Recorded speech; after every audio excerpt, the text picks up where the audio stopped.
Meet Professor Hyun-ho, an elderly man who always looks like he woke up on the wrong side of the bed. In fact, he constantly wears a scowl, as if the entire world owes him money. Today, he has to grade college exams, and a few papers are so incredibly bad that they make him cringe. The next day, he heads to class to teach as usual. He hands back the graded exams, so the students can review their mistakes and prepare for upcoming tests. Suddenly, a long-haired girl aggressively marches up to confront him, demanding to know why she received such a low grade. She boasts that she is a popular TikToker and threatens that if he doesn't change her score, she will put him on blast and expose him on social media. She assumes the old professor wouldn't want to be dragged by netizens online. Unfortunately for her, she just poked a hornet's nest. Professor Hyun bluntly calls her paper shallow garbage. Completely ignoring her threats, he turns around and walks away. Her friends ask why she even bothered messing with him, noting that Professor Hyun is widely known as a bitter, failed academic. In his entire writing career, he only managed to publish a single book. He despises his own lack of talent but chooses to take his frustration out on his students. However, his jealousy and anger can't erase his shortcomings. It only makes him look more pathetic to everyone else. When Professor Hyun returns to his office, he finds Professor Park waiting inside. Professor Park is there to ask for a favor. The university is hosting an upcoming academic seminar and has invited the famous author, Kim. Since the two of them used to be close, Professor Park wants Professor Hyun to represent the university and host him. This request triggers some bitter memories for Hyun. They were supposed to be best friends back then, but it was purely one-sided. Years ago, Hyun asked Kim to review his manuscript and write a recommendation, but Kim brushed him off, claiming to be too busy. Worse, Kim openly criticized Hyun's writing, dealing a massive blow to his self-esteem. Ever since, Hyun has been trapped in a cycle of self-doubt. The next day, he goes back to his lecture hall. Today, he is teaching a piece by Goethe. When he notices a student slacking off and distracted, his temper flares. Feeling disrespected, he orders the student to leave the classroom. But before the student can walk out, another classmate speaks up, interrupting the professor's anger. The student politely points out that the professor confused two characters, Albert and Wilhelm.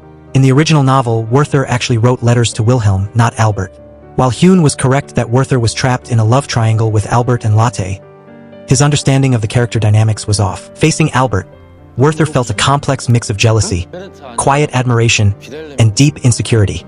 Having his mistake called out in front of everyone leaves the professor completely humiliated. His carefully built reputation is instantly shattered by this troublesome student. After looking up the student's records, Hyun finds out his name is Lee Kong. Holding a grudge, the professor keeps a close eye on him and pays extra attention to his assignments. In one of his essays, Lee Kong writes a story about his friendship with a guy named Sejun. They had met by chance at a cafe where Lee Kong worked as a waiter. Sejun had accidentally left his phone behind, and instead of pocketing it, Lee Kong returned it to him. That day, Lee Kong also developed an instant crush on the woman who was with Sejun.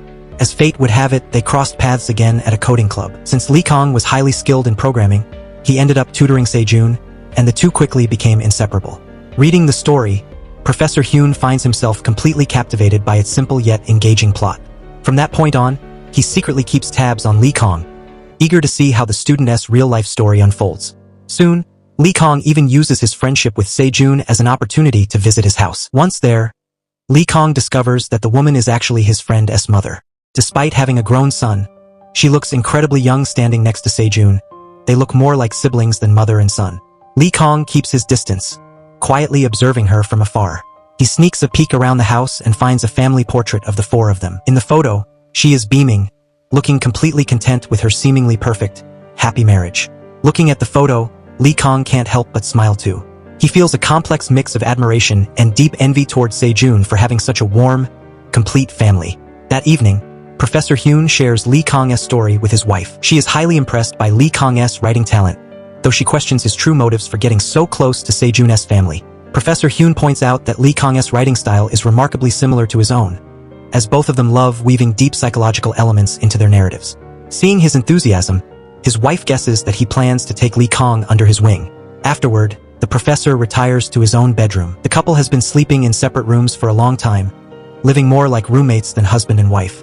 The next morning, Hyun conducts his class as usual. After the lecture, he asks Lee Kong to stay behind for a private chat. Sejun waits outside for a bit before heading home alone. The professor gets straight to the point, asking Lee Kong if he is jealous of Sejun. To Hyun's surprise, Lee Kong is thrilled. He is glad that someone finally understands his twisted emotions and complicated psychology. Is it really wrong to envy your best friend? Lee Kong half expected the professor to tell him to stop writing, but instead, Hyun encourages him to keep going. He even offers to tutor Lee Kong privately so the young man can hone his craft. Unfortunately, Lee Kong declines. Coming from a low-income background, he has to work multiple part-time jobs just to pay his tuition. The professor urges him to reconsider. Hyun explains that these private lessons will elevate his writing, turning raw, disjointed narratives into truly captivating stories. Tempted by the opportunity, Lee Kong eventually decides to quit one of his part-time jobs to free up time for tutoring sessions at the professor's house. It has been years since the professor's wife saw him this energized. For the longest time, Hyun had been trapped in a dull, repetitive routine, consumed by bitter boredom. Finding a student who truly resonates with him has completely revitalized him. He personally prepares the lesson plans and teaching materials, eagerly waiting for Lee Kong to arrive. However, when Lee Kong finally shows up, he looks completely miserable and drained. Sensing that something is terribly wrong, the professor's instincts prove right. Lee Kong reveals that he has to back out of the tutoring sessions. He went to Sejun's house earlier that day and caused a massive mess, one that might end their friendship for good. Trying to calm him down, the professor asks him to explain what happened. Turns out Lee Kong and Sejun are teammates in a coding club competition. While studying at Sejun's house, Lee Kong excused himself to use the restroom but instead sneaked into Sejun's mother's bedroom. Unable to control his curiosity, he started going through her underwear drawer and smelling her clothes. To his horror, Sejun's mother caught him red-handed. Panicking, Lee Kong lied and claimed he had simply gotten lost looking for the bathroom. On the surface, Sejun's mother acted as if nothing had happened to keep the peace. That evening, Lee Kong was introduced to Sejun's father, and the family sat down to have dinner with him. However, later that night, Lee Kong accidentally overheard the parents talking. He learned that Sejun's mother didn't want her son hanging out with someone as dark and gloomy as him anymore. The father, however, was more calculating. He wanted to use Lee Kong to boost Sejun's academic performance. Knowing that winning a coding competition would look great on Sejun's resume, Lee Kong realizes that if they don't win the competition, he will never be allowed back into their house. And without access to that home, he will lose his source of material and inspiration for his writing. Desperate, Lee Kong comes up with an incredibly foolish, out-of-mind idea. He asks Professor Hyun to help him steal the upcoming exam questions. The sheer audacity of the request leaves the professor absolutely furious. He immediately kicks Lee Kong out of his house and calls off the tutoring sessions for good. Following that incident, Lee Kong stops writing altogether and fails to turn in any more assignments. Even though the professor threatens to fail him, Lee Kong keeps a straight face, completely unfazed. The next day, the academic exchange with the famous writer, Kim, arrives, putting an immense amount of pressure on Professor Hyun. The two had graduated from the exact same university. Yet while Kim's career soared like a kite in the wind, making him a household name, Hyun remained stuck in place, nothing more than an average, unnoticed professor. During the seminar, Hyun praises Kim endlessly on the surface. Recently, Kim has been pivoting his writing style, incorporating detective and mystery elements that are highly popular with readers. However, Hyun can't resist taking a passive-aggressive jab. He falsely claims that a student sent in a question, asking if Kim had run out of original ideas and was forced to patch different genres together just to keep his stories afloat. Kim instantly sees right through the lie, knowing there is no such student and that this is entirely Hyun's own petty criticism. Keeping his composure, Kim calmly responds that he is simply evolving as a writer with each new release, promising to bring fresh concepts that will satisfy even the most demanding readers. That evening, the university board hosts a dinner for Kim. Throughout the meal, everyone showers Kim with endless compliments, leaving Professor Hyun feeling completely invisible. Frustrated and ignored, he slips outside to get some fresh air. By chance, he spots his student, Lee Kong, who happens to be working a part-time job at the venue. During their brief chat, Lee Kong mentions that he wants to enter a contest for debut writers. Hyun knows Lee Kong is talented, but the young man still lacks the technique to properly showcase that talent on paper. If Lee Kong enters the contest now, he'll easily be outclassed by more experienced writers. Yet that night, Hyun has a vivid dream where Lee Kong wins first place. In the dream, Lee Kong proudly credits Hyun as his mentor, bringing the old professor the honor and recognition he has always craved. Reinvigorated by the dream, the professor meets with Lee Kong the very next day. He strikes a deal. He will help Lee Kong steal the coding exam questions from Professor Park, provided Lee Kong agrees to resume his writing lessons. Hyun wastes no time. That afternoon, he corners Professor Park in the cafeteria, lying that he needs help setting up an automated attendance system to replace his manual one. Once Park logs into his computer, Hyun suddenly fakes a severe heart attack, utterly terrifying his colleague. He frantically begs Park to run down to his car to grab his medication. The moment Park rushes out, Hyun springs into action to copy the coding exam questions onto a USB drive. Having never committed a crime before, Hyun is trembling with anxiety. He knows Park will only take about 5 minutes to sprint to the parking lot and back. With only a 5-minute window, Hyun frantically sifts through Park's cluttered files to find the correct exam questions. His heart sinking as he watches the slow progress bar copy the data to his USB drive. Thankfully, just as Park bursts back into the room, Hyun finishes the copy, pulls the drive, and quickly clears his digital footprints. He lies that the chest pain has passed, thanks Park, and practically flees the scene. The old professor runs like a track star possessed, pushing his frail bones to the limit. Pulling off his first ever heist fills him with an intense rush of adrenaline, a confusing storm of guilt, excitement, and panic. Hyun convinces himself he has truly lost his mind. What he did was an absolute gamble, a reckless stunt that could easily destroy his career and leave him completely ruined. Yet in the days that follow, the thrill of the theft seems to awaken something in him. Experiencing this forbidden rush breathes new life into his teaching. His lectures become lively and engaging, much to the delight of his students. When the coding competition results are finally released, it turns out Lee Kong intentionally got a few questions wrong. He only wanted to score just enough to qualify for the next round, unwilling to rob the top spots from classmates who had poured their hearts into studying. Winning outright using leaked questions would have been incredibly unfair, and Professor Hyun is highly impressed by Lee Kong's maturity and restraint. Lee Kong happily shares that Sejun's family has invited him over for dinner tonight. His parents want to thank Lee Kong for helping Sejun achieve such high scores. With his foot back in the door, Lee Kong's creative spark is instantly reignited, and the inspiration for his writing flows once again. Lee Kong continues his narrative. Back at Sejun's house for dinner, he realizes he is facing a new kind of challenge. Like any protective mother, Sejun's mom is on high alert. Throughout the meal, she interrogates him about his background, her questions feeling more like a police cross-examination than small talk. Knowing he needs to win them over, Lee Kong plays the pity card. He weaves a heartbreaking sob story about how his mother abandoned him as a child and how his father, spiraling into alcoholism from the shock, ended up in a nursing home. The atmosphere immediately shifts. Sejun's family is moved to tears by his plight. He explains how he has to juggle multiple part-time jobs just to survive. Yet he manages to maintain top grades, the classic model student every parent admires. He maintains a facade of pure optimism, claiming that while one cannot choose their beginning, they can certainly work hard to craft a beautiful ending. That night, Professor Hyun's wife secretly reads Lee Kong's latest writing and is horrified to discover that her husband actually stole the coding exam for him. To her, this is a massive breach of professional ethics. When she confronts him, Hyun's guilt turns into a defensive outburst. The two have a heated argument that ends in a cold, uncomfortable silence. Later, feeling terrible for how he treated her, Hyun goes to her room to apologize. He confesses that stealing the exam gave him an unexpected rush of adrenaline. For the first time in his life, he felt a sense of rebellion, as if he were finally breaking out of the rigid cage he had lived in for decades. His wife senses a shift in his spirit, a spark of life she hasn't seen in years. Without even realizing it, Hyun lets his guard down.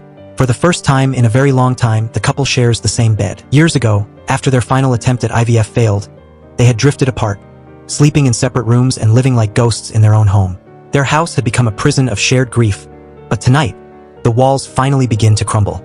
The next morning, feeling a newfound sense of warmth, the wife prepares some snacks to bring to the study session. Hyun, however, keeps trying to shoo her away, acting strangely protective as if he is afraid his wolf of a student might find his charming wife too attractive. Just then, Lee Kong arrives holding 3 red roses. The couple freezes in an awkward silence. They remember Lee Kong had given Sejun's mother 3 white roses before, and now he is showing up with red ones. Does this kid not know that red roses symbolize love? Hyun begins to worry that he has literally invited a wolf into his home. He pulls Lee Kong aside and asks if his writing reflects his true feelings, or if it's all just fiction. Lee Kong cryptically replies, "I'm not sure. Is there a rule saying the narrator has to be the author?" He then pulls out an old book Hyun wrote years ago, which he found in a used bookstore. The plot followed a man and the 12 different women who passed through his life. Lee Kong teases that if the story were true, the professor must have an incredibly large heart to hold that much love. Hyun quickly clarifies that it was purely artistic license. The 12 women were actually just one woman whose moods changed like the seasons. Lee Kong then drops a bombshell. Sejun's family has invited him to move in. He is thrilled to finally leave his cramped, run-down apartment and save a fortune on rent and living expenses. He expresses deep gratitude towards Sejun's father, who was the one to convince the mother to let him stay. Professor Hyun, however, sees through the kindness. He warns Lee Kong that he is being far too naive. People rarely give something for nothing. Sejun's father is likely just looking for a high-quality, live-in tutor for his son for free. Hyun advises Lee Kong that if he is going to live there, he needs to keep his eyes wide open and study the master of the house very carefully. Later, while grocery shopping, Hyun's wife teases him. Seeing right through his grumpiness, he is clearly jealous that his student is praising Sejun's father instead of him. Hyun-ho's wife advises him to treat Lee Kong with more genuine kindness so that the young man will truly respect him. She even mentions offhand that Lee Kong is quite handsome, which sends the professor into a fit of jealousy. Without saying a word, he storms off in a huff. Meanwhile, his wife can't shake the feeling that Lee Kong looks familiar, but for the life of her, she can't remember where she has seen him before. His wife's words stay with Hyun-ho. She worries that Lee Kong's loneliness and twisted psyche might eventually push him over the edge. That night, the professor has a chilling nightmare where Lee Kong brutally murders Sejun's entire family. He wakes up in a cold sweat, terrified by the vividness of the dream. The next day, as planned, Lee Kong officially moves into Sejun's luxury villa. The family welcomes him warmly. During dinner, Sejun's older sister even calls home to greet him. Everything seems to be going smoothly until the maid, Min-hui, enters the picture. She is openly hostile toward Lee Kong, looking down on him because he comes from a rundown neighborhood. In a petty attempt to get him in trouble, she leaves cigarette butts in the bathroom and tries to pin it on him. Fortunately, Sejun's mother sees right through the scheme. Each cigarette butt is stained with Min-hui's lipstick. The mother had already forbidden the maid from smoking in the garden for the sake of her plants. But the moment her back was turned, Min-hui went right back to her old habits. Lee Kong witnesses the whole drama but chooses to stay silent. That evening, Sejun's mother complains to her husband about the problematic maid. She confesses that the only reason she hasn't fired Min-hui yet is out of pity for her situation as a struggling single mother. Her husband comforts her, telling her not to suffer in silence if she is unhappy. She should just give the maid a severance package and let her go. He then tenderly massages her feet and neck. Hidden on the stairs, Lee Kong watches their intimate moment, completely transfixed. To Lee Kong, this real-life romance is more captivating than any R-rated movie. Realizing there are minors in the house, the mother eventually leads her husband into their bedroom to continue their business. Boldly, Lee Kong stands outside their door, eavesdropping on their intimacy for a while until Sejun calls out for him, forcing him to retreat to his room. Later, Professor Hyun gives Lee Kong a stern lecture for crossing the line. He rants about how Lee Kong's behavior is a total violation of privacy. However, his loud scolding is mostly a performance for his wife, who is eavesdropping outside the door. Once he is sure she has gone, Hyun drops the act. He warns Lee Kong to be much more careful if he wants to observe. He must do it from a safe distance. Getting caught would be a total disaster. Curiosity piqued, Lee Kong starts asking about the professor's own marriage and private life, but Hyun shut him down immediately, refusing to discuss it. To break the tension, the professor's wife brings in some fast food for the student. She knows that at Lee Kong's age, it's only natural for a young man to be curious about sex and the opposite sex. Professor Hyun's wife urges him to take Lee Kong under his wing and guide him toward the right path. During their chat, Lee Kong charms her, saying she is already so beautiful that she shouldn't even bother dieting. This, of course, triggers another wave of jealousy in Hyun. Lee Kong, noticing the professor's struggle to express his feelings, lets slip that the professor actually loves his wife deeply and even wrote a book dedicated to her. Hyun tries to intervene, but it's too late. The damage is done. Lee Kong assumes the woman in the book is Hyun's wife, but the wife had always suspected the book was about an old flame. Suddenly, the household is in an uproar. Without even realizing it, Lee Kong has set the house on fire, leaving the professor with no amount of explaining that could appease his furious wife. The next morning, chaos erupts at Sejun's villa. The mother discovers a designer scarf is missing and immediately suspects Min-hui, the maid. She takes it upon herself to rummage through the maid's bag. Outraged and feeling insulted, Min-hui insists she isn't a thief and quits on the spot. The stress of the confrontation triggers a heart attack for Sejun's mother. While Sejun rushes to get her medication, his father chases after Min-hui to settle the matter. Watching from the sidelines, Hyun realizes Lee Kong has gone too far. It's clear the boy is spiraling into a path of revenge. He had framed the maid for the theft just to get back at her. Hyun is appalled by this moral breach. He scolds Lee Kong, asking him where a single mother like Min-hui is supposed to go or how she will provide for her child. He accuses Lee Kong of being a homewrecker who thrives on creating discord. Because of the domestic spat Lee Kong caused earlier, the two are now forced to hold their lessons in Hyun's campus office instead of his home. To take the edge off the professor's anger, Lee Kong shares a scandalous secret. He discovered that Sejun's father and the maid are having an affair. He had secretly followed them and caught them hooking up in a car at the parking lot. The vehicle was shaking so much it looked like a mini earthquake. Lee Kong is giddy with excitement, as if he won the lottery. However, Hyun is deeply disappointed. He sees Lee Kong not as a truth seeker, but as a voyeur who sabotages others for personal vendettas. He warns the boy that these are just unsubstantiated claims and that if this misunderstanding blows up, it could destroy 2 entire families. That night, Hyun tells his wife that Lee Kong is a lost cause and that he plans to stop tutoring him. Later that night, Hyun has a terrifying nightmare where Lee Kong comes to his house with a hammer to settle a score. He is jolted awake by his phone ringing. It's Lee Kong. The boy claims he has been in an accident and needs a legal guardian. Being the only person Lee Kong trusts, Hyun rushes out of bed and drives to the scene. When he arrives, however, he finds his student perfectly fine. The accident was a ruse. Lee Kong had tricked his professor into coming there just to prove he wasn't lying about the affair. He points toward a hotel, claiming he saw Se-jun's father and Min-hui go inside. Having been manipulated one too many times, Hyun is absolutely livid. He had sacrificed his precious sleep and driven all that way only to realize he'd been played. The professor declares that from this moment on, they are officially through. But before the words can even settle, a horrific accident occurs right before their eyes, leaving them both paralyzed with shock. The victim is Min-hui, the maid. Lee Kong points out that Se-jun's father is standing just a short distance away. It is in this moment of chaos that Professor Hyun realizes a staggering truth. Se-jun's father is none other than his rival, the famous author Kim. The world is truly a small, cruel place. Meeting like this as witnesses to a tragedy is a twist of fate neither of them expected. The tension is suffocating as Hyun drives Lee Kong back to the villa. They sit in a heavy, unbroken silence, both haunted by what they just saw. When they arrive, Lee Kong prepares to leave, but Hyun stops him. He demands to know why Lee Kong kept the father's identity a secret. Lee Kong claims he had no idea his friend's father was the legendary Kim until now. Back at his own home, Hyun is unable to escape the turmoil. He begins rereading Lee Kong's manuscripts, and each word feels like a serrated blade cutting into his heart. He discovers a heartbreaking connection. Kim's wife, Eun-ju, was Hyun's first love. She was the muse for his one and only published book. Hyun realizes he hasn't just lost the career race to Kim. He lost the girl, too. A wave of bitter resentment washes over him. How could Kim betray a woman like her? How could he have the goddess of Hyun's life and treat her so disposably?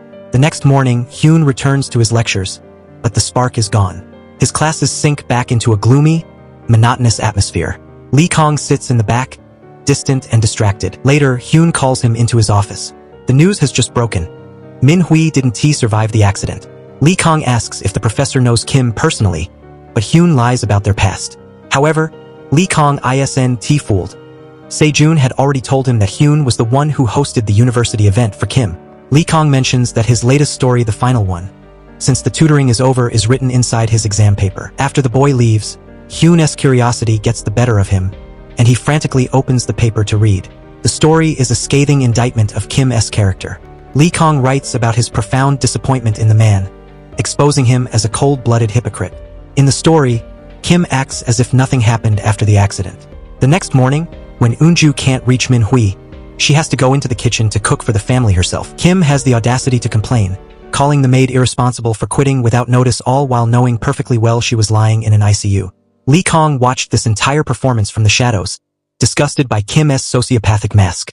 When the police finally call with the news of Min-hui's death, Eun-ju and Se-jun are devastated. Se-jun is so overcome with shock that he suffers a severe panic attack, requiring a private doctor's intervention. Kim, however, remains chillingly indifferent. He mocks his own son for being weak, dismissed the tragedy as a minor incident. While Eun-ju drowns in guilt, believing her decision to fire Min-hui led to the accident, Kim seems almost relieved. Lee Kong describes catching a glimpse of a wicked, triumphant smile on Kim's face, the look of a man who had successfully disposed of a heavy burden. Reading this, Professor Hyun is consumed by a burning rage at Kim's sheer depravity. Professor Hyun tracks Lee Kong down at his workplace to clear the air. He admits that he overreacted when he canceled the tutoring and, now that he has cooled off, he is ready to resume their lessons. Lee Kong is thrilled he is far from finished with his story about Se-jun's family. Lee Kong knows the professor is secretly grieving the moral decay of his old friend, author Kim. But he also knows this isn't the time for weakness or sentimentality. As a mentor, Hyun realizes he needs to be Lee Kong's emotional anchor in the heat of this unfolding crisis. Suspicious about the accident that killed Min-hui, the professor gives Lee Kong a special assignment: investigate the crime scene for any overlooked clues. That evening, Hyun returns home, determined to make amends with his wife. However, being a man of few words and even fewer social graces, he is about as smooth as a sandpaper.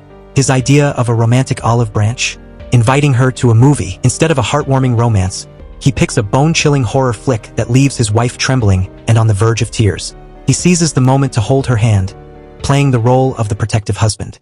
Afterward, they head to a restaurant for a double date with Professor Park and his wife.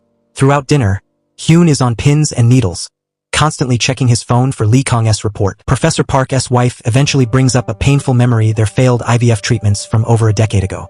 She bluntly criticizes Hyun, calling him heartless for abandoning his wife to suffer in lonely silence after they lost the baby. Just then, Hyun's phone pings. He bolts to the restroom to read the message, leaving his wife to think he's fleeing out of guilt, which sends her into a corner to cry. In the restroom, Hyun reads Lee Kong-s findings. Lee Kong had returned to the hotel, but the bloodstains had already been scrubbed clean by the janitorial staff. The receptionists, citing privacy policies, refused to talk. Undeterred, Lee Kong snuck further into the hotel to question the staff, from the cleaners to the security guards. Just as he was about to be kicked out for trespassing, the hotel manager spotted him.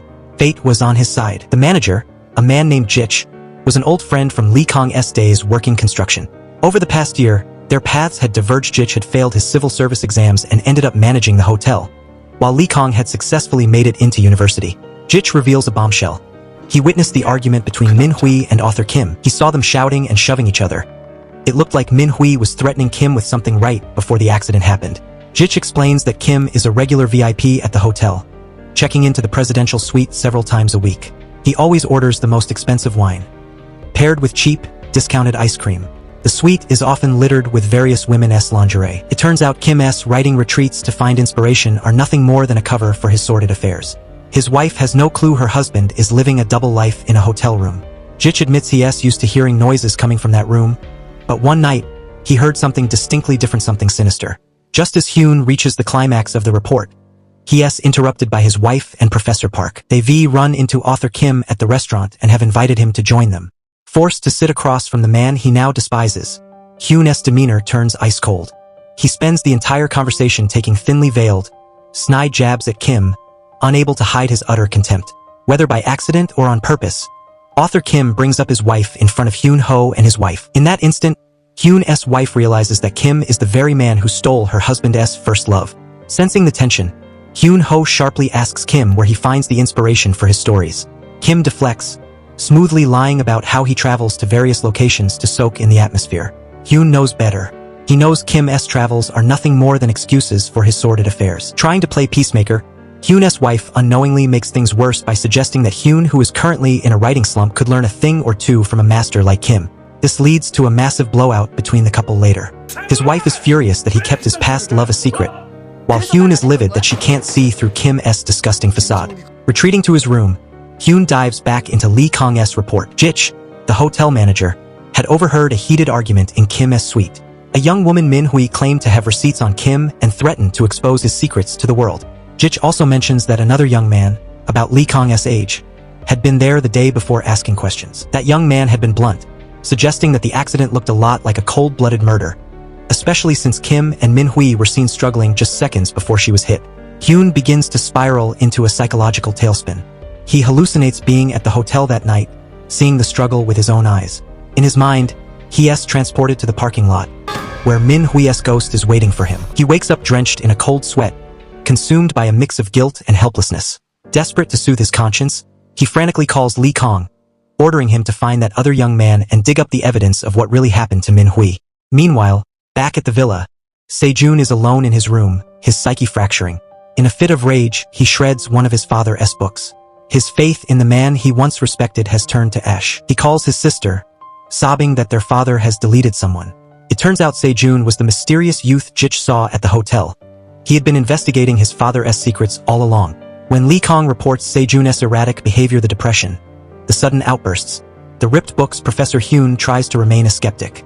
He argues that a destroyed book isn't proof of murder.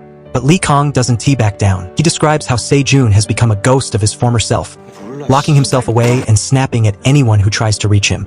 The tension reaches a breaking point during a family dinner. When the mother suggests organizing a church fundraiser for Min Hui's funeral, Kim shuts it down immediately. He claims he doesn't want to make a scene or draw unnecessary attention. Instead, he offers to pay for everything out of his own pocket, playing the role of the generous benefactor to bury the truth along with the body.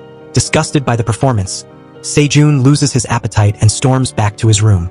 Reading this, Professor Hyun is repulsed. He sees Kim for exactly what he is.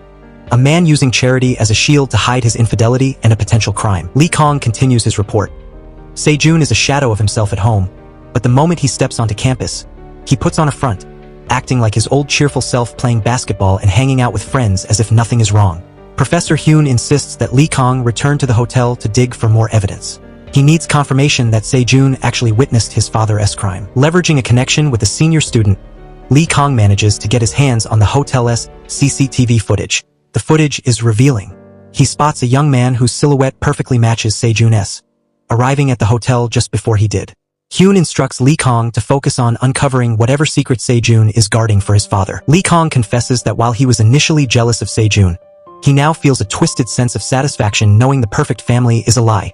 However, he wants to push past those selfish feelings and help Se-jun escape his father's shadow. His plan revolves around this coming Sunday, author Kim's birthday. Se-jun's sister, Hyun-wook, is coming home for the celebration. Knowing the siblings are close, Lee Kong plans to eavesdrop on their conversations to find the missing pieces of the puzzle. When Sunday arrives, Lee Kong plays the role of a devoted fan, asking Hyun-wook to sign her book to get into her good graces. Ironically, while it's Kim's birthday, he is busy attending the maid's funeral. When Hyun-wook hears her mother express a desire to go pay her respects, she snaps, forbidding her mother from going as if the funeral were something filthy that would stain her. When Se-jun finally comes downstairs, Lee Kong notices a heavy, unspoken tension between the siblings. As soon as their mother heads to the kitchen, the two retreat to the study. Lee Kong follows stealthily, hiding just outside the door. He learns that Hyun-wook has known about her father's affairs for a long time, that he constantly uses searching for inspiration as a pathetic excuse for his infidelity. Hyun-wook had wanted to tell their mother, but Se-jun stopped her. He reminds her of a past tragedy that left their mother so deeply depressed she nearly took her own life. If she found out about the cheating now, it would be her death sentence. Then, Se-jun drops the bombshell Lee Kong was waiting for. Min-hui didn't die in an accident, their father murdered her. The siblings are interrupted by their mother before they can finish, and she catches Lee Kong in the study, dragging him off to critique a cake she made for her husband. Once free, Lee Kong rushes to the garage, catching the tail end of their conversation. He learns that on the night of the accident, Se-jun followed his father to the hospital and discovered the truth of the foul play. Hyun-wook is visibly shaken, but, in a chilling turn, she threatens Se-jun to keep his mouth shut. She is terrified that if her father is branded a murderer, her own career, which was launched on the back of his fame, will be ruined. Lee Kong finally understands why Se-jun has withdrawn into himself. He loves his mother more than anyone and despises his father, yet he is trapped. He can't speak the truth without potentially killing his mother or destroying the family's facade. Hearing this, Professor Hyun is momentarily stunned. He is more determined than ever to rescue his first love from the demon that is Kim and expose Kim's moral bankruptcy to the academic world. Lee Kong suggests a risky move. Leak a bit of the truth to the mother, so she confronts Se-jun herself. He has convinced Se-jun won't be able to lie to her. Hyun immediately shoots the idea down, terrified that the truth would break her. After the session, Hyun is walking across campus when he spots Se-jun's mother. He follows her from a distance, mesmerized by her silhouette, the same one that had haunted his heart for all these years, unchanged by time. Hyun-ho finds himself following her for a long distance, unable to resist the impulse to turn into a full-on stalker. In his otherwise stagnant life, she is the only person who can make his heart race. Even his first and only published book was a tribute to his feelings for her. As it turns out, she is on campus today simply to visit her husband. Hyun cannot stomach the idea of his pure moonlight, his idealized first love, being deceived by a man like Kim. It was his lingering obsession with her that caused him to grow cold and distant toward his own wife. That night, Lee Kong sends another urgent update. He reports that an anonymous letter arrived at the Kim residence, addressed specifically to the author. Upon reading it, Kim became so visibly rattled that his hands shook, causing him to drop and shatter an expensive bottle of wine. Sensing a massive lead, Lee Kong waited for an opportunity to sneak into Kim's study to find the letter.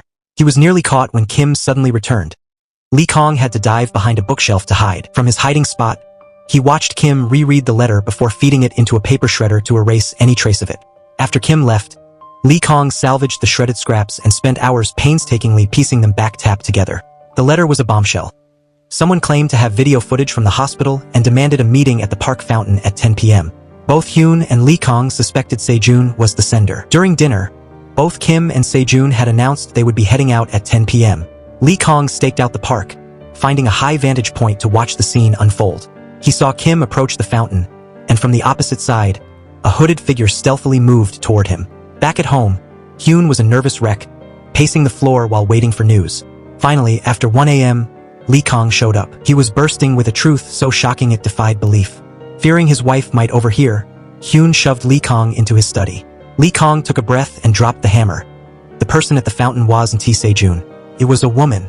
It was Sejun's mother. Hyun was floored. In this twisted drama, Eunju wasn't the oblivious victim. They thought she was the most informed person in the house. It turned out the silhouette Lee Kong saw at the hotel earlier wasn't Sejun, but her. She had been on to Kim all along. Initially, she thought Lee Kong was trying to blackmail the family, but once he convinced her that he genuinely wanted to help Sejun, she began to pour out the whole story. However, just as Lee Kong was about to relay this whole story to Hyun, his phone rang. After taking the call, Lee Kong's face went pale, and he became visibly agitated. Despite Hyun's desperate prodding to finish the story, Lee Kong refused to say another word and bolted for the door, leaving the professor in a state of agonizing suspense. The next day, Hyun was completely useless at work. He couldn't focus on his lectures, his eyes darting between his phone and the empty seat at the back of the class where Lee Kong usually sat. Lee Kong was a no-show, but Hyun did run into Sejun. After some internal debate, Hyun decided to keep his mouth shut to avoid raising any red flags. He spent the rest of the day in a trance, checking his phone during lunch and even during a faculty meeting. It wasn't until late that evening that the boy finally called. Despite being a nervous wreck who hadn't eaten or slept all day, Hyun made sure to act a bit annoyed and grumpy before asking what happened, trying to maintain his dignity as a professor. Lee Kong explains that the urgent call he received was from the nursing home. His father had suddenly gone missing. After a frantic search, Lee Kong eventually found him back in their old hometown, far from Sejun's city. Because he has to stay there to care for his father, he can't send his usual writing updates to Professor Hyun. He tells the professor that the Kim family saga is far too complex and layered to explain over a phone call. It deserves a proper, detailed narrative. He promises to send the full story in a week. When the long-awaited email finally hits Hyun's inbox, the professor does something unprecedented. He cancels his class early. The students are left in a state of confusion as he rushes back to his desk, desperate to uncover the truth he has been craving for so long. He learns that Sejun's mother, Eunju, was never the oblivious wife they thought she was. She had known about her husband's string of flings for years, but she chose to turn a blind eye to protect the family foundation and ensure her children had a stable upbringing. However, her tolerance had a limit. She could accept him straying outside, but she could not stomach him bringing his affairs into their own home. The discovery of his involvement with the maid pushed her to the brink, forcing her to rely on antidepressants just to keep her composure. On the day she found the designer scarf in the maid's bag, she had actually found something far more explosive: a positive pregnancy test. When the maid caught her, Eunju used the stolen scarf as a convenient excuse to kick her out of the house immediately. The following day, Eunju confronted the maid about the pregnancy, offering her a payoff to get rid of the baby. To her shock, the maid burst into a fit of mocking laughter.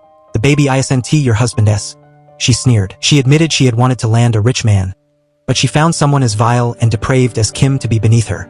The maid then dropped a bombshell. Kim wasn't just a cheater, he was a thief. Lee Kong's report stops there, leaving Hyun haunted by the word thief. He becomes so preoccupied with this revelation that he doesn't even notice his own wife's growing resentment toward his cold and distant behavior. He tries to call Lee Kong for more details, but the boy is too busy with his father and keeps hanging up. The narrative then shifts to the maid's backstory. Min-hui had a sister who tragically passed away from cancer the previous year. Her sister's dying wish was to be a writer, and while clearing out her belongings, Min-hui found a brilliant manuscript titled Guests in the Night. Seeing the quality of the work, Min-hui hoped that publishing it might provide the financial breakthrough she and her daughter desperately needed. Unsure of how to navigate the publishing world, she entrusted the manuscript to the one professional she thought she could trust, author Kim. She asked for his help in registering the work with a publisher. Instead, Kim repeatedly brushed her off, claiming he was too busy to look at it. When she eventually asked for the manuscript back so she could show it to someone else, Kim claimed he had misplaced it. Not long after, Kim released a new book titled The House with Eyes. When Min-hui read it, her blood ran cold. It was her sister's story, word for word. She confronted him, but Kim shamelessly denied everything, claiming he had never received any manuscript from her, and that The House with Eyes was entirely his own creation. He threatened to sue her for slander if she tried to go public. Kim thought he had won, until Min-hui revealed her ace in the hole. She still had the original digital file of her sister's novel. Kim was truly terrified. From that moment on, Min-hui had him dead to rights right up until the day his wife, Eunju, kicked her out.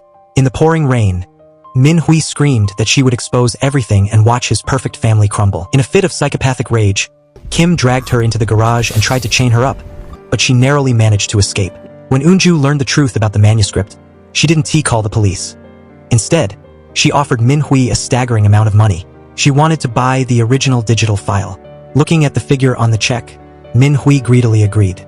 They set a meeting for Monday to exchange the money for the file. However, by Sunday, Eun-ju received the news of Min-hui's death.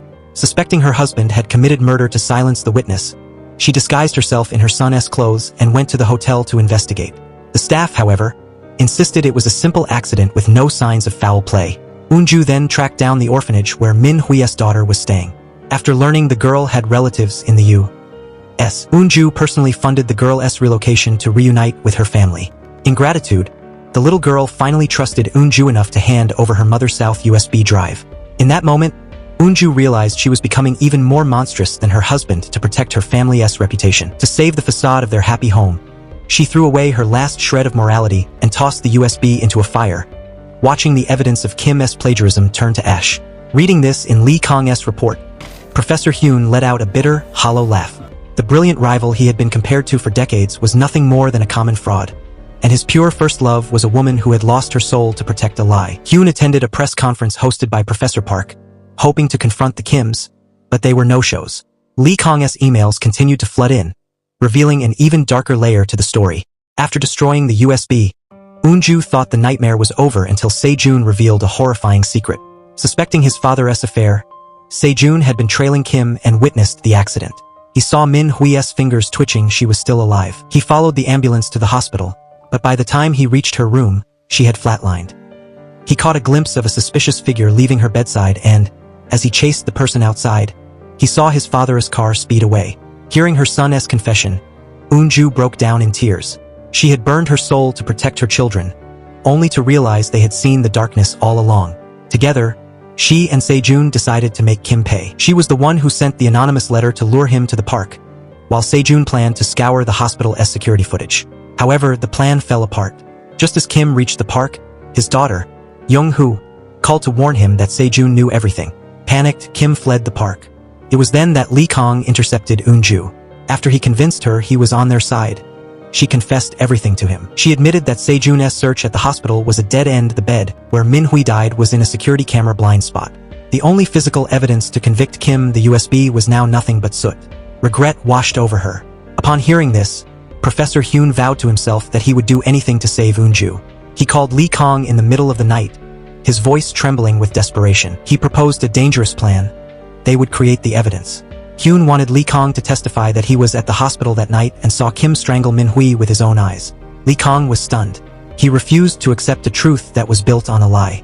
But Hyun was obsessed, insisting that even if no one saw it, it was the truth. Facing his mentor's stubborn descent into madness, Lee Kong threw the professor's own lesson back at him. A true writer must never judge a story through a subjective lens. They must look at the whole picture and examine the narrative from every possible angle. Why are you doing the exact opposite of what you taught me? Lee Kong's question hung in the air, piercing through Hyun-ho's helpless silence. By now, the desperate hunger to unmask Kim had completely blinded the professor's reason. Before Hyun could even offer a justification, Lee Kong snapped, "I'm not writing this ending. If you want it so badly, write it yourself." He hung up, leaving Hyun in a state of blind rage. In a rare loss of self-control, the professor began smashing things around his office. All the years of Kim's condescending remarks and mockery flooded back, fueling a bitter fire in his chest. Driven by pure spite, he sat at his desk and began to write the conclusion to Lee Kong's story himself. He wrote with a feverish intensity until he collapsed from exhaustion at his desk. He titled the manuscript Notes from the Back Row. Feeling a profound sense of accomplishment, he was convinced this would be the second great masterpiece of his career. However, everything changed with another phone call from Lee Kong. Lee Kong's voice was trembling. He explained that he had missed a call from Se-jun in the middle of the night. When he checked the voicemail, he heard Se-jun in a state of total panic, hiding in a bathroom. Se-jun screamed that his father was trying to kill him and his mother. The sound of a door splintering followed. The father, completely out of control, was coming for his own son with a heavy trophy in his hand. The recording ended with a blood-curdling scream. Since Lee Kong was away caring for his father, he had escaped the carnage, but he begged Hyun to rush to the villa to see if anyone was still alive. Hyun didn't hesitate. He hopped in his car and drove like a maniac. In his mind, he could already see the scene. Kim drenched in blood, the trophy turned a sickening crimson, and Eun-ju lying unconscious on the floor. He imagined the madman dousing the house in gasoline and lighting a cigarette. He could almost hear Eun-ju waking up to the scent of fuel, crawling toward her husband, and screaming for her son. He imagined Kim tossing her aside and pinning her to the floor, ensuring she would perish in the flames. But this was all a dark hallucination born from Hyun-'s obsession. In his panic, he had called the fire department ahead of time. He blew through red lights, drawing a swarm of police cars behind him. Instead of stopping, he felt a surge of adrenaline, leading the police sirens right to Kim's doorstep. When he arrived, the fire department was already there. Hyun jumped out of his car, screaming at them to break down the door and save the victims. But the firefighters just looked at him, confused. They explained there was no fire. They had checked every inch of the property, nothing was burning. Hyun refused to believe them. He turned to the police, shrieking for them to arrest the murderer, author Kim. He claimed Kim had slaughtered his family. But as the police moved to restrain the hysterical professor, the front door opened. All three members of the Kim family, father, mother, and son, walked out, perfectly safe and utterly bewildered. Hyun stood there, speechless, his world tilting on its axis. Because the Kims declined to press charges, the police eventually released him. On the way home, Hyun was seething. He called Lee Kong repeatedly, but there was no answer. He rushed to the campus, where he spotted the boy walking across the grounds. But the moment Lee Kong saw the professor, he didn't look afraid. Instead, he flashed a cryptic, knowing smirk and disappeared into the crowd. Before the old man could catch his breath, the boy had vanished into thin air, leaving Hyun to wonder if he had been the protagonist of the story all along or just the victim of a very elaborate lie. When Hyun-ho arrived home, he found his wife packing her bags, determined to leave for good. Seeing 2 plates of food on the table, he realized Lee Kong had been there. As he walked into the bedroom and saw the unmade bed, his mind spiraled into a dark pit of jealousy, vividly imagining his wife in bed with his own student. His wife finally spoke, confirming that Lee Kong had indeed come to see her. He had stripped away the lies surrounding his private tutoring sessions. Lee Kong told her that Hyun-ho never cared about his talent. He was simply using the boy as a pawn to spy on his first love. Mrs. Chu realized with agonizing clarity that the man she had shared a life with for decades had never truly loved her. She had endured his coldness for years, thinking it was just his nature, only to discover he had reserved his only spark of passion for a ghost from his past. She could no longer live in the shadow of a lie. Just as Hyun-ho hit rock bottom, another blow landed. Professor Park called with devastating news. An anonymous post on the university forum was blowing up. Hyun-ho was being accused of stealing the coding exam questions to bribe students into writing a defamatory novel against author Kim. Panicked, Hyun-ho rushed to his study, but his manuscript, his supposed masterpiece, had vanished. He tried to call Lee Kong, only to find he had been blocked. By morning, the scandal had hit the local news. When he arrived on campus, he was met with glares and whispers. Someone even threw trash at him, calling him scum. Before the university's disciplinary board, Hyun-ho's only defense was that he had been manipulated by a student. He claimed the entire story about Kim's family was fed to him by Lee Kong. However, the board dropped a bombshell. Lee Kong had been suspended from the university a long time ago. While there was no physical evidence yet of the defamatory novel, the theft of the exam questions was undeniable. Out of respect for his years of service, the university allowed him to resign quietly to avoid legal charges. Hyun-ho was left with nothing: no wife, no job, and a reputation in tatters. He had become the city's biggest laughingstock. That evening, Lee Kong finally reached out via email. He told a story from 12 years ago. Back then, Hyun-ho's wife had dragged him to visit an orphanage, hoping it would clear his head and spark some inspiration. In a makeshift classroom, Hyun-ho had noticed a bitter, world-weary 8-year-old boy sitting in the back row. Using his charm as a writer, Hyun-ho had convinced the boy to open up about his life. That boy was Lee Kong. After their talk, the child was so moved that he asked Mrs. Chu for their home address, hoping to write letters to the man who had finally listened to him. But when Hyun-ho found out, he was furious. He berated his wife for getting involved in useless charity. He admitted he only talked to the boy because he thought the kid might have an extraordinary story he could exploit for a book. When he realized the story was just a common tragedy, parents killed in a truck accident and a life of poverty, he dismissed it as boring and worthless. Hyun-ho had no idea that the little boy had been standing just outside the door, hearing every cold, cruel word. Hyun-ho had unknowingly crushed the heart of a child who had struggled for years to trust anyone. That single moment of academic arrogance had planted the seeds of the unstable, vengeful monster Lee Kong had become. The boy hadn't just written a story. He had spent 12 years perfecting a masterpiece of revenge. That childhood trauma became the fuel for Lee Kong's life. He didn't just want to be a writer. He was determined to get into this specific university to dismantle Professor Hyun's world piece by piece. Early in the semester, Lee Kong set his sights on Se-jun after overhearing that Hyun and Se-jun's father were old college rivals who had both loved the same woman. With his razor-sharp mind, Lee Kong instantly realized this was the perfect lever to manipulate the professor. He knew the old man's obsession would be his undoing. Using his gift for weaving lies, Lee Kong planted the seeds of suspicion in Hyun's mind, making him believe Kim was having an affair with a maid. In reality, there was no maid. But as if fate itself were helping Lee Kong, a car accident happened right before Hyun's eyes. With author Kim standing on the other side of the street, Lee Kong didn't miss a beat. He instantly cast the dying woman in Hyun's mind as the mistress, even though she was actually just a senior editor at Kim's publishing house. The moment Hyun-ho walked into that convenience store to find him, Lee Kong knew the bait had been taken. From that point on, Lee Kong didn't even have to try. Hyun-ho's own blind jealousy and twisted imagination did the rest of the work. Based on nothing more than a few cryptic messages and calls from Lee Kong, Hyun-ho completed the story of the Kim family, fueled by his own envy and spite. When he finished the manuscript, he credited himself as the sole author, proving that after decades, he was still the same person, a man eager to steal the stories of others for his own glory. Now, realizing it was all a fabrication, and that he had walked willingly into a trap set by a student, Hyun-ho felt the crushing weight of his own madness. He had been so desperate for a masterpiece to revive his dead career that he had hallucinated a murder. The only real thing in the entire story was Lee Kong's trip home to care for his father. Lee Kong was the only one who walked away with a reward, the total destruction of the man who had stepped on his 8-year-old heart. Stripped of his title, his reputation, and his pride, the former distinguished professor was reduced to a lowly library clerk, barely eking out a living. One afternoon, someone came to the desk to check out a book. Hyun-ho, defeated and numb, didn't even look up. He just glanced at the cover to process the fee. But when the customer spoke, Hyun-ho's blood ran cold. He slowly raised his eyes to see Lee Kong standing before him. The boy hadn't come to apologize or seek forgiveness. He looked at the broken old man with a chilling, satisfied smile. "I'd like to resume our private lessons, Professor," Lee Kong whispered. "I've just started a very interesting new story."